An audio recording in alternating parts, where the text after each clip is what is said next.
papa-heads nag-react dito sa paratang here. Ito ang ating update.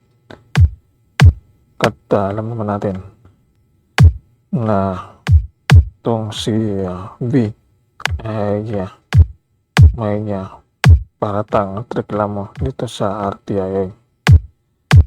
Ito, nakita natin na parang hindi pinansin itong reklamo niya dito sa RTIA at hindi nabigyan pansin itong reklamo niya yun po sa RTIA. Papa-heads mayroong sinabi at tayo nag-react dun po sa paratang sa kanya. Ito, kita natin sa live na itong si Papa-heads ay nagpayo at di nipinsaan itong si V. Balit marami ang pansin itong sinabi ni V ay hindi na bigyan ng tuon at pansin. Kaya itong nangyari ay pumunta, nilapit sa ibang ahensya at ito napapansin na KMJS. Hindi natin alam kung ano ang ng girl na ito para kareklamo ba? Kaya ay gustong i-future ang kanyang buhay dahil ang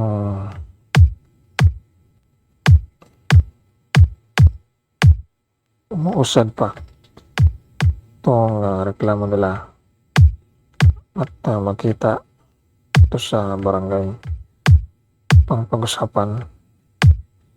Pero itong si Papa-heads pinapabayaan na lang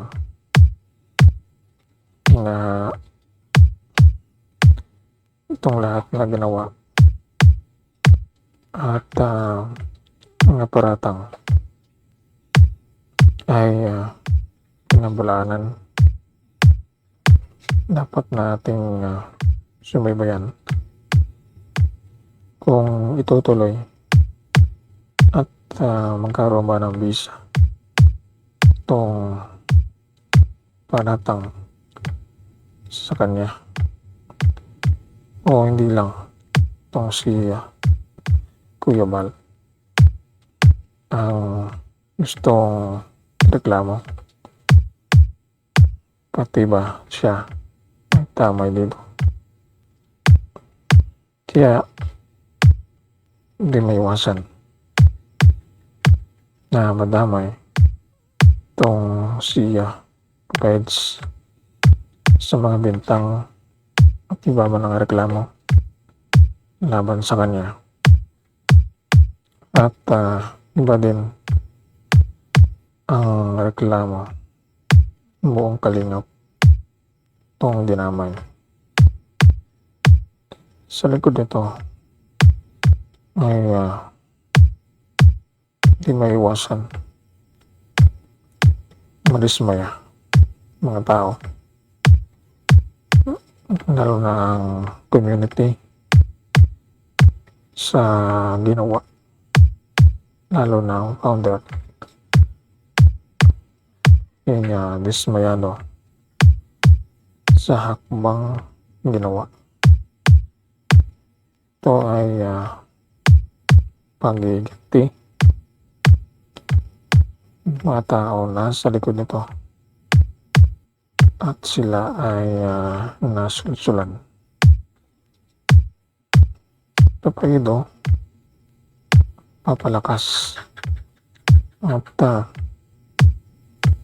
hindi nawala ng pag-asa na ang reklamo naman sa kanya ay walang bisa at yun ay kagustuhan din at mayroong pagkakasundo sa mga bagay na yun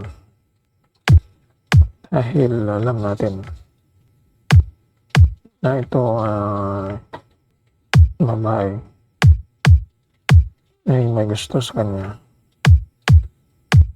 at ano naman ang paratang naman kay Papa Eds ay hindi na paratang at hindi kakalusot ng reklamo,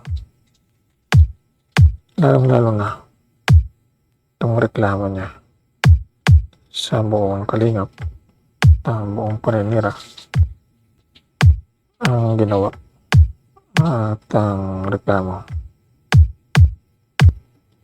Kaya ito, tinabangan kung magtagumpay ba sila sa mga plano nila at pagpunta doon po sa ibang ahensya ng gobyerno para isulong ang kanilang karapatan. Ito ang ating tutukan. Sunod nating pagsubaybay. Tuloy ang laban, tuloy ang misyon. Papa Eds, tuloy pa rin siya kanyang likain pang makatulong ito sa mga bini niya at simulan niya hindi na papaapekto ito sa mga nangyayari ngayon at mananampasan lahat ng ito na pagsubok ito po sa community. Kaya ito ang ating pagtutukan na sunod nating update.